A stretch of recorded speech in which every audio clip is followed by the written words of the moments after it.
Ceci est un livre audio autogénéré par Google. Mémoire du XXe siècle. Déjà paru. Henri Chenebenoist. Carnet de campagne 1914 à 1918, 2015. Paul Grison, un soldat écrit à sa famille depuis le Maroc, l'Algérie, l'Indochine 1944 à 1953, 2015. Jean Gribinski, de Suwałki à Paris. Histoire d'une famille d'origine juive polonaise, les Gribinski vers 1840 à 1945, 2015. Pedro Cantinho Pereira, un malgré nous dans l'engrenage nazi, les sacrifiés de l'histoire 2015. Fernand Thomas, Mémoire de guerre, la vie malgré tout, 1914 à 1918, 2014. Renaud de Barry, la 4e batterie. Journal intime d'un appelé en Algérie, 1er mars 1961 au 5 janvier 1963, 2014. Richard Seller, Charles Mangold, chef de l'armée secrète en Périgord, 2014.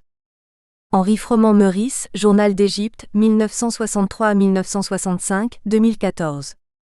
Joseph Albert Di Fusco, fusillé à Caen en 1941, lettre d'un otage à sa famille, 2014.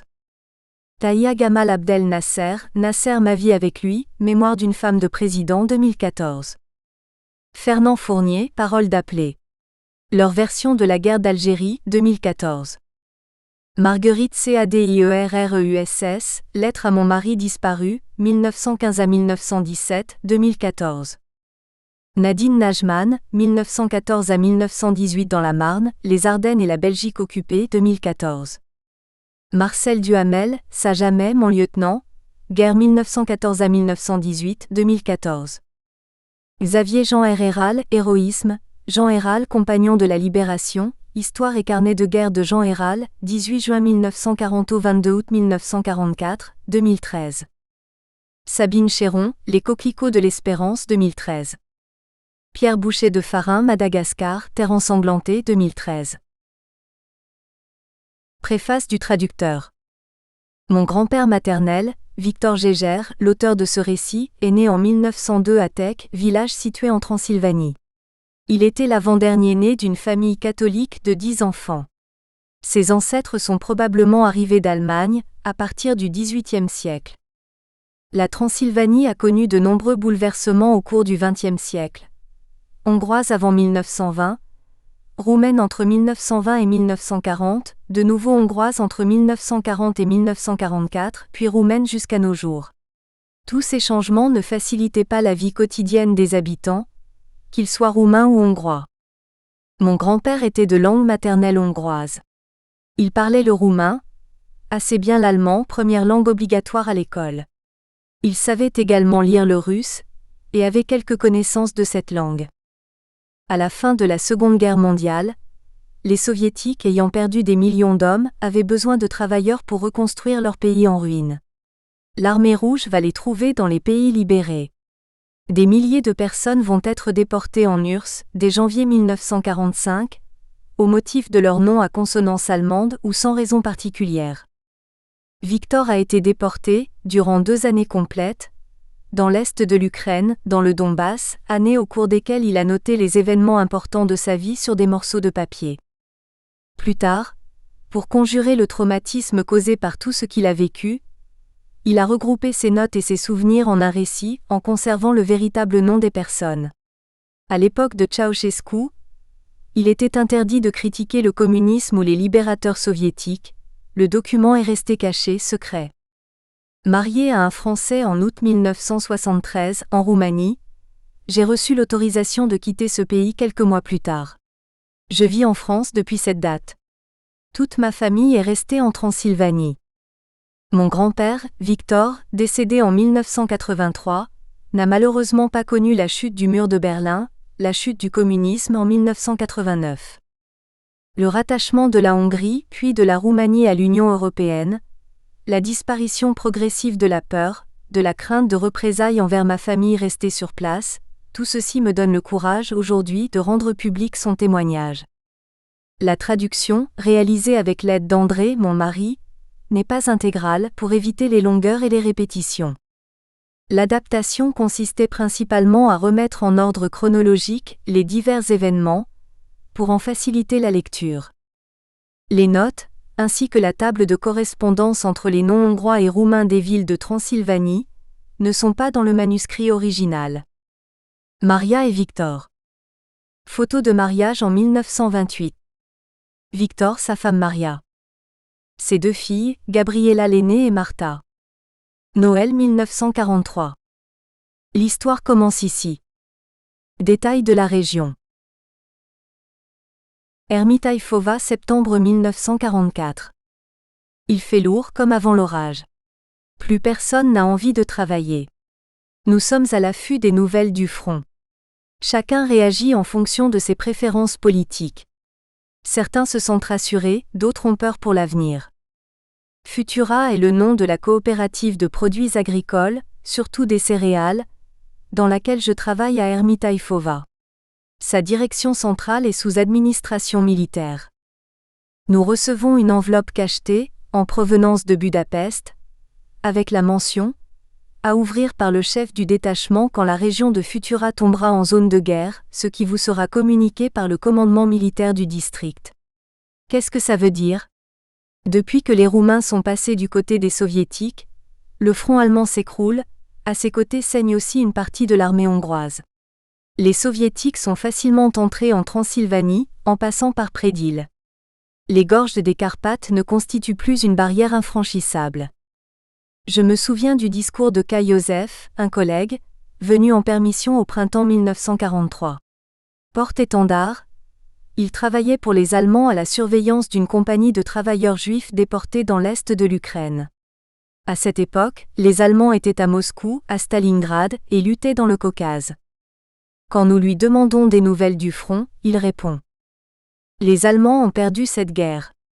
Ils se comportent si odieusement avec leurs alliés, hongrois et roumains, mais aussi avec les très nombreux Ukrainiens qui sympathisent, qu'ils ne peuvent pas gagner dans ces conditions. Il me raconte les horreurs vues dans son camp où les travailleurs juifs, malades du typhus, ont été enfermés et leurs baraques incendiées. Les restes carbonisés d'environ 400 cadavres ont été déposés sur la neige. Ce collègue part en permission sur un traîneau tiré par des chevaux. En route, il rencontre un capitaine hongrois gravement blessé, à moitié gelé, à côté duquel les voitures allemandes passent sans s'arrêter. Il se trouvait dans un camion pour aller vers l'hôpital le plus proche afin de l'amputer d'un pied, mais les Allemands ont confisqué le camion. Au carrefour suivant, mon collègue est débarrassé lui aussi de son traîneau et se retrouve au bord de la route à attendre en compagnie du capitaine. Un paysan ukrainien a pitié de lui et me promet de l'amener à l'hôpital. Mon ami continue son chemin à pied. Après quelques kilomètres, il est pris par un camion de soldats hongrois qui se dirige vers la Hongrie. Il leur dit que les Allemands prennent les véhicules par la force, au carrefour.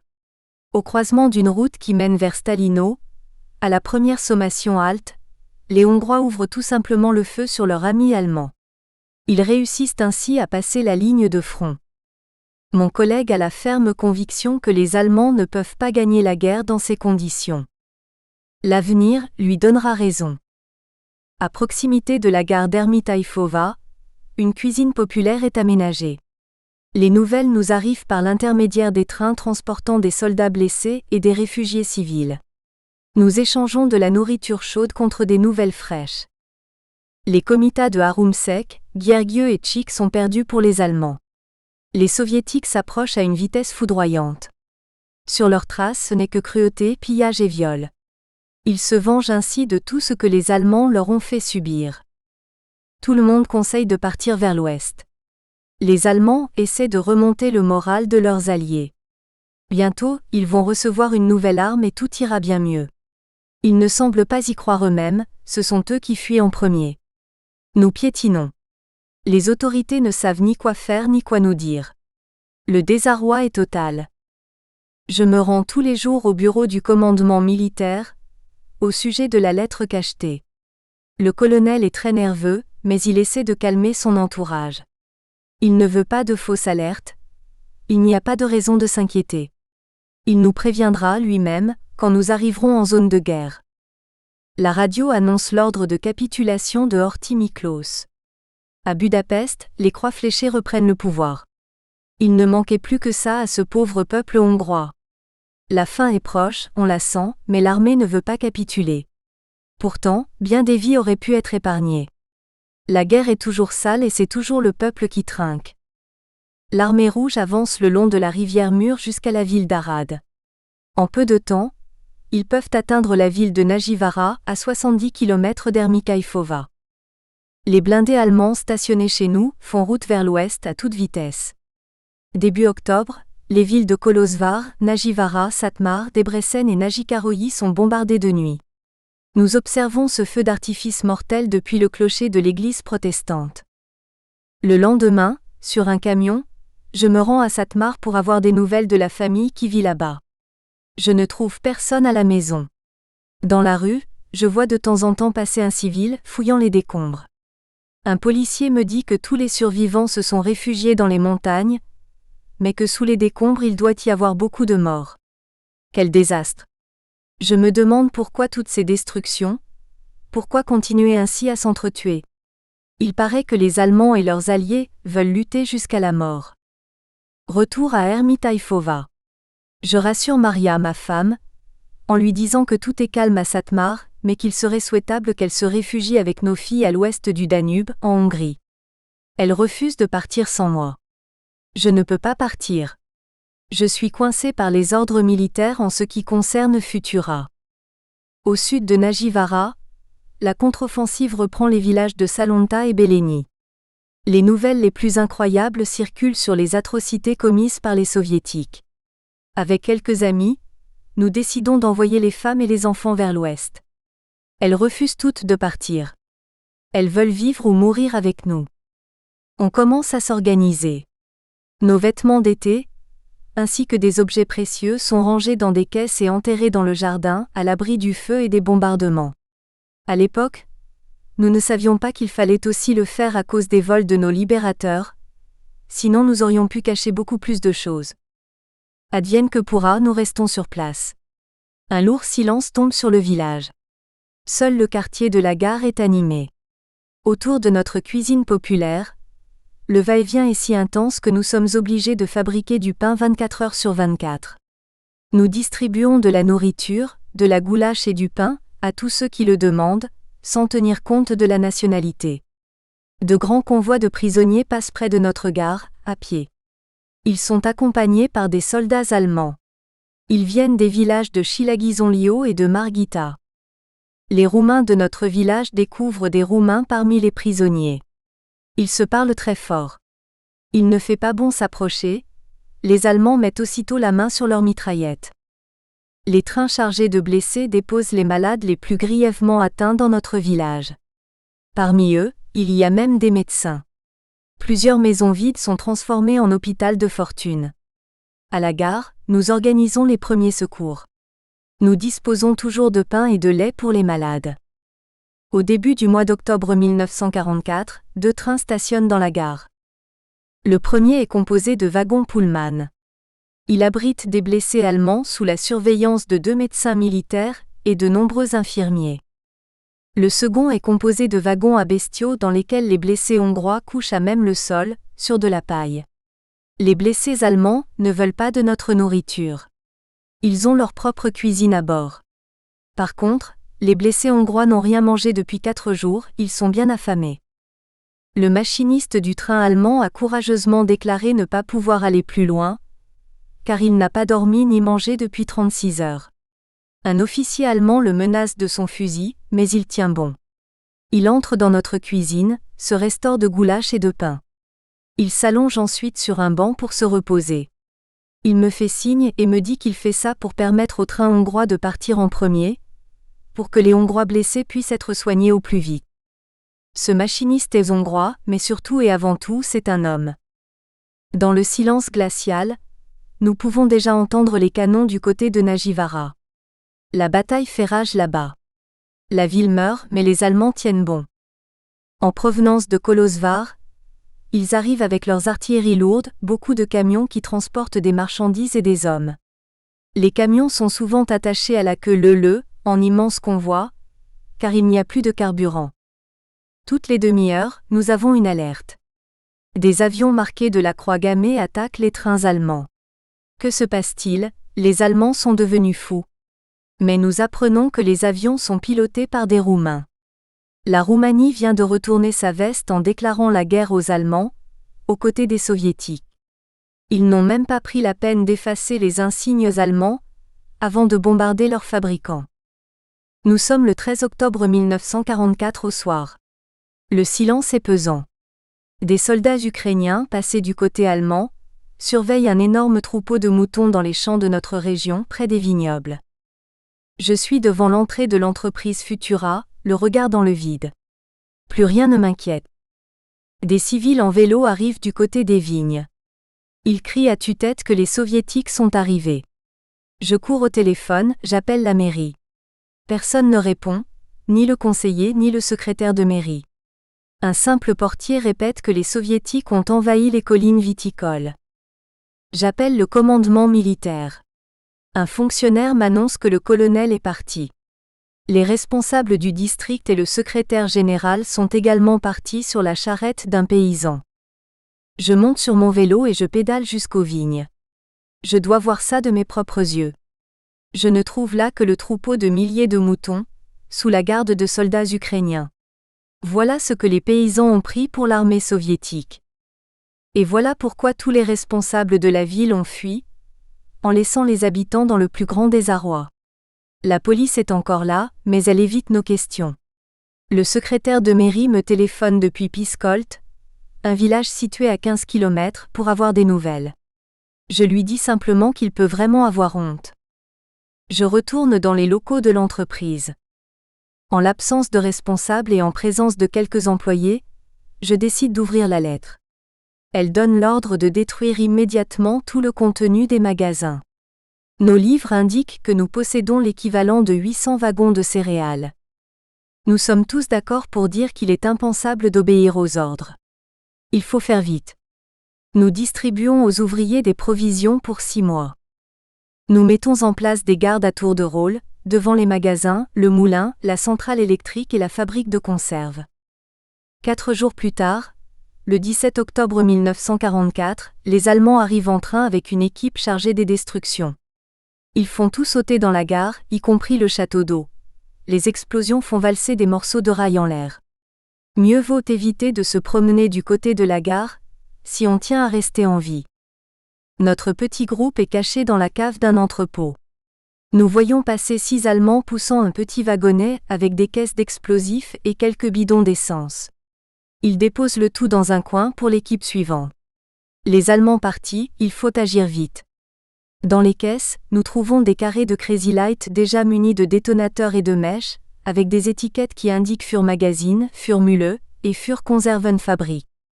Nous ramassons les caisses d'explosifs, les cachons dans une cabane pleine de maïs sous des bâches. Nous revenons rapidement à notre poste d'observation dans la cave, juste à temps pour voir arriver l'équipe chargée de la destruction. Ils cherchent partout en s'agitant nerveusement, mais à cause des bruits de véhicules de plus en plus proches, ils partent rapidement vers le nord, en lançant des injures. Lorsque tout est redevenu silencieux, je retourne à Futura pour ranger les documents les plus importants. Vers 13h le 17 octobre 1944, une énorme explosion rompt le silence.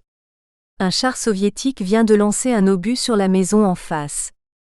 Les volets métalliques de mon bureau sont arrachés par le souffle. Je jette un coup d'œil dehors par la porte de derrière.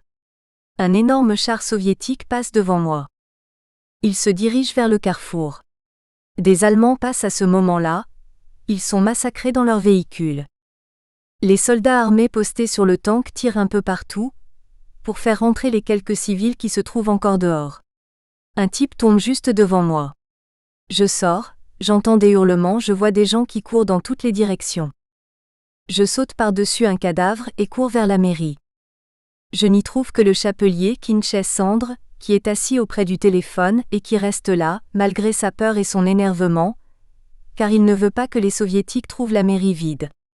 Dans la cour, un groupe de paysannes nous demande quelle est la cause de tout ce bruit. Elles attendent le fonctionnaire responsable des tickets pour les chaussures.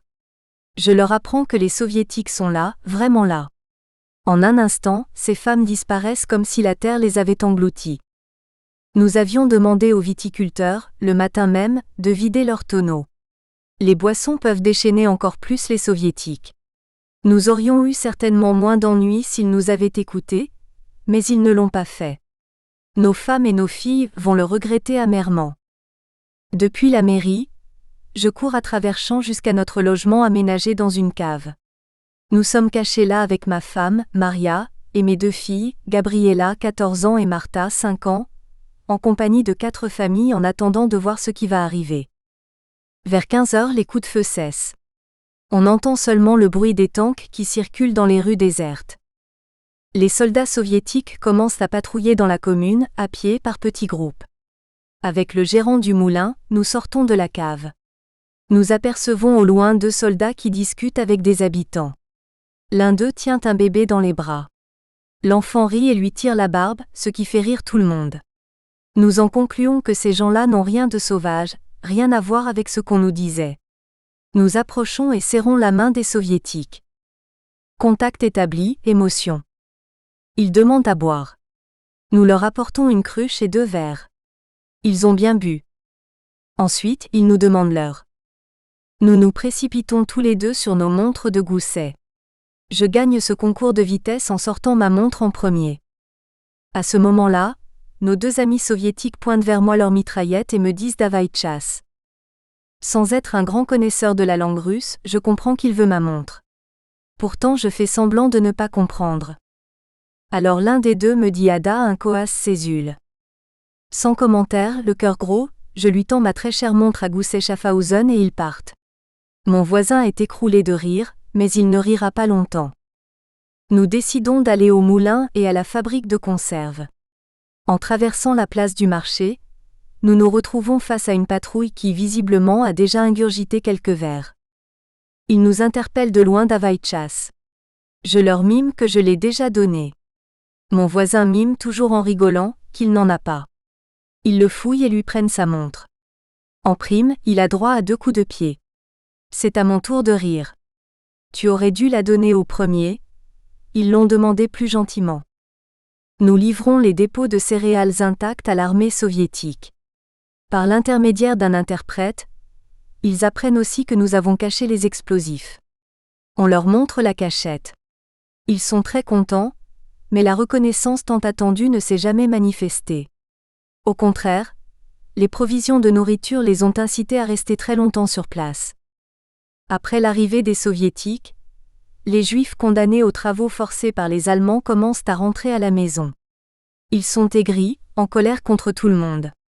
Ils attaquent injustement toute la population et intriguent chez les soviétiques, comme si tout le monde était responsable de ce qui leur est arrivé.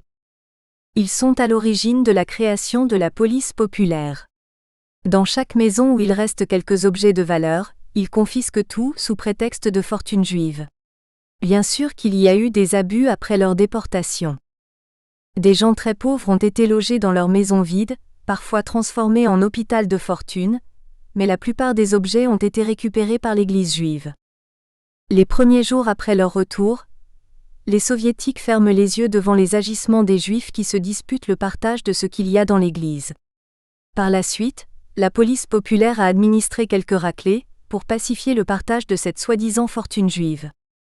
Ermitaïfova est une commune riche. Chaque maison possède plusieurs cochons bien nourris. Les soldats soviétiques tirent sur les cochons et ne consomment que le jambon. Le reste traîne dans la rue, jusqu'à ce que les tziganes et les pauvres le ramassent. Le même sort est réservé aux volailles. De temps en temps, ils balancent par la porte une oie ou un poulet, pour que ma femme leur prépare à manger dans 1 heure. 3 jours après le départ des tanks, 15 000 hommes ont envahi notre commune et ses environs. C'est à partir de ce moment-là que nous avons vécu la période la plus pénible et la plus angoissante de la fin de la guerre. Dans la journée, nous travaillons sans arrêt. Nous transportons du blé au moulin pour l'armée soviétique. La nuit, nous ne pouvons pas dormir tranquilles. Nous ne devons pas fermer les portes. Les soldats ivres défoncent tout, à coups de rafales des mitraillettes. Nous devons dormir ainsi, avec les soviétiques qui vont et viennent où ils veulent quand bon leur semble. Je me couche tout habillé, avec mes plus vieux vêtements pendant des semaines. Mes filles dorment sous le lit et au moindre bruit, avec ma femme, elles se réfugient dans une cachette dans la cour. Je dois recevoir les divers invités de la nuit, qui cherchent du vin et des bariknia. Pour me décider à satisfaire leurs demandes, ils tirent une salve de mitraillettes qui soulève mes cheveux. C'est probablement le bon Dieu qui m'a protégé des tirs de ces soldats ivres. Notre réserve d'alimentation est rapidement vidée. Ils consomment les compotes de fruits avec des cornichons, les fruits séchés avec du pain au saindoux. Quand il n'y a plus de pain, il faut qu'on fasse cuire des pommes de terre. Ils les mangent avec du lard et de la choucroute. À la place du bois pour la cuisson, ils cassent nos meubles en disant que ça brûle mieux. Chez moi, il n'y a pas d'alcool, mais ils l'amènent d'ailleurs. Pour notre malheur, personne n'a pensé aux 70 hectolitres de vin du propriétaire du moulin qui est parti. Tant qu'il restera une goutte dans ces tonneaux, nous devrons faire les marioles pour les distraire. Je leur sers de dégustateur. Pour être sûr qu'on ne les empoisonne pas, je dois tout goûter, par exemple une gorgée d'eau de Cologne de ma femme, trouvée par un soldat dans la salle de bain. J'ai encore la nausée au souvenir du goût du dentifrice et de la crème pour le visage, étalée sur une pomme de terre. Pendant toutes ces agréables festivités, j'écoute pour voler au secours de ma femme et mes filles si elles sont découvertes. Toujours flanqué d'un soldat, je ne peux pas sortir pour voir. L'un de mes voisins, qui a été blessé à la guerre et a perdu un bras, m'a conseillé de faire passer mes filles chez lui. Il a également 2 filles qui vivent dans une chambre dont l'entrée est cachée par une armoire. La nuit suivante, j'amène une par une mes 2 filles chez lui. Nous devons nous prévenir mutuellement, s'il y a un danger. Pendant la journée, mon brave voisin se met devant sa porte et les soviétiques, impressionnés par sa blessure, ne rentrent pas chez lui. J'ai passé 2 nuits assez calmes avec ma femme, qui s'habille en noir, se met de la suie sur le visage pour paraître vieille. La 3e nuit, nous sommes réveillés par les hurlements des filles du voisin qui font irruption chez nous. Elles courent directement dans le grenier, en criant que nos filles ont été enlevées par des soldats ivres. Sous le choc, ma femme perd connaissance. Moi, je n'ai qu'une idée en tête, retrouver mes enfants. Une petite pluie glaciale me frappe au visage quand je sors dans la cour. Devant la porte, dans la nuit noire, un bras me frappe violemment sur la poitrine. Je repousse un type complètement ivre, je cours chez le voisin. Il se lamente sans cesse et j'ai beaucoup de mal à comprendre son histoire. Enfin, je réussis à savoir que 5 soldats ont été conduits chez lui par une connaissance commune qui, en montrant l'armoire, leur a dit « Elles sont là, les filles ». Le voisin a été jeté au sol, injurié en russe et en roumain, avec une crosse de mitraillette dans la bouche pour l'empêcher de crier. Ils ont renversé l'armoire et sont partis avec les filles. J'ai du mal à lui faire comprendre que ses propres filles sont en relative sécurité chez moi, mais où chercher les miennes? Une bougie à la main, je parcours le jardin du voisin, la cour, le grenier, la cave, en les appelant par leur prénom. Personne ne répond. Je cours dans la rue, dans la direction des cris qui retentissent dans la nuit, par-ci par-là. Je décide de demander l'aide du commandant russe du moulin. Il me confie un soldat armé qui m'accompagne de maison en maison. Devant une maison fermée, mon escorte frappe à la fenêtre avec son pistolet. Un commandant complètement ivre sort la tête. Le soldat lui explique de quoi il s'agit. Le commandant croit que c'est lui qu'on soupçonne de l'enlèvement de mes enfants.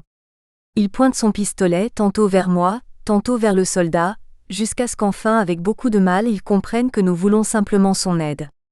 Il saute par la fenêtre pour nous suivre.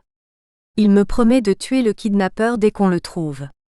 Il veut voir l'endroit d'où les enfants ont été enlevés. Il m'a même trouvé une lampe de poche pour mieux voir dans cette nuit noire et pluvieuse. Après une longue recherche infructueuse, le commandant, complètement trempé, rentre chez lui en me promettant que le lendemain nous trouverons les kidnappeurs. Mon escorte rentre au moulin pour assurer son service, m'abandonnant à mon angoisse dans la nuit noire. Un soldat soviétique qui fait sa ronde me subtilise la lampe de poche. Je retourne chez mon voisin qui pleure comme un enfant. Il m'affirme que les soldats n'étaient même pas des soviétiques, mais des Roumains parce que l'un d'eux a demandé les filles et l'a injurié en roumain. Leurs vêtements étaient aussi différents de ceux des soviétiques. Qu'est-ce que ça change? Nous ne savons plus quoi faire. Ces filles sont en sécurité, mais où sont les miennes? À la lumière d'une bougie, nous fouillons encore toute la maison, la remise pour le bois, la porcherie. En passant près d'une sorte de cage en bois qui sert de poulailler, j'entends tout à coup la voix chuchotante de ma petite fille. Papa, nous sommes là, dans le poulailler, mais surtout ne le dis pas aux Russes. Elles ont beaucoup de mal à sortir de la cage. Seule l'énergie de la peur pouvait permettre à ma grande fille d'entrer par un si petit trou dans ce poulailler.